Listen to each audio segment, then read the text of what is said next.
as my grandfather, who started our magazine almost 100 years ago, said in the first issue, purpose of business is to produce happiness, not to pile up money.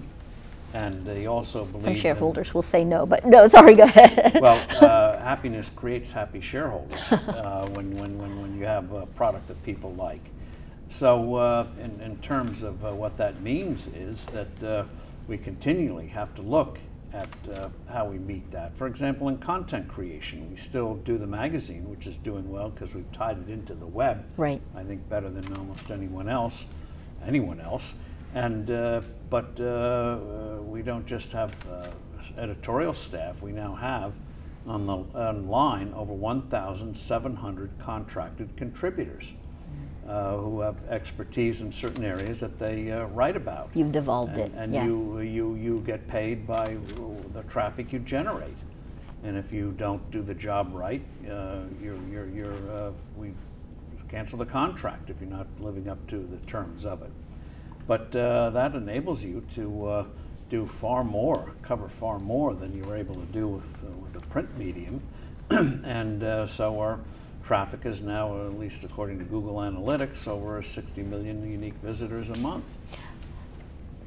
The lion's share of revenues on digital is going to the tech companies, and yet the tech companies aren't creating any content. How do you see this playing out as we move forward? I mean, certainly Google takes the lion's share of it. Well, what Google and others have done is they reach an audience. Yeah. You go there for a certain purpose and you get a message. Do you think traditional journalists, traditional media will move in that same direction? Where do you see it headed? Well, I think we're showing one way to do it is provide a real brand, provide a real service that people find very useful. And so we're running with that. But to say, well, we've done it this way before, we must do it again. Print media, for example, forgets that newspapers are packages. Yep. In the old days, you got your sports scores there, got your stock prices there, maybe a crossword puzzle. Comics were very big in the U.S. and in certain other countries. You had the horoscope, you had the news, you had the weather. So you had all sorts of things. It wasn't just hard news. Right. There was a lot of things you got there. Well, online or part of the print medium can be part of a way of conveying news, but also you have interaction. I mean, once upon a time, we had a thing called letters to the editor, Yeah, yeah. which was very cumbersome. Now, boom, you post something, get an instant reaction, can react to the reaction, and people want that. But the key thing again is, what are you providing that somebody else feels is useful?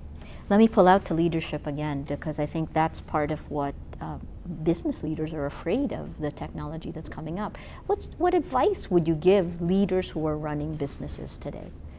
Well, just remember, you succeed because of you're pleasing your customers. And one of the things that you're also going to have sometimes, things may change where you're not up to speed. But the key thing is to recognize it and do it. I mean, Bill Gates was slow to recognize the importance of the internet. Right. He played it down at first, right. Then he saw and rapidly caught up. But so you don't have to be a great prophet and foresee the future. But if you see something changing and meeting the needs of your customer changes, then you figure out how you can do it and do it better than anyone else.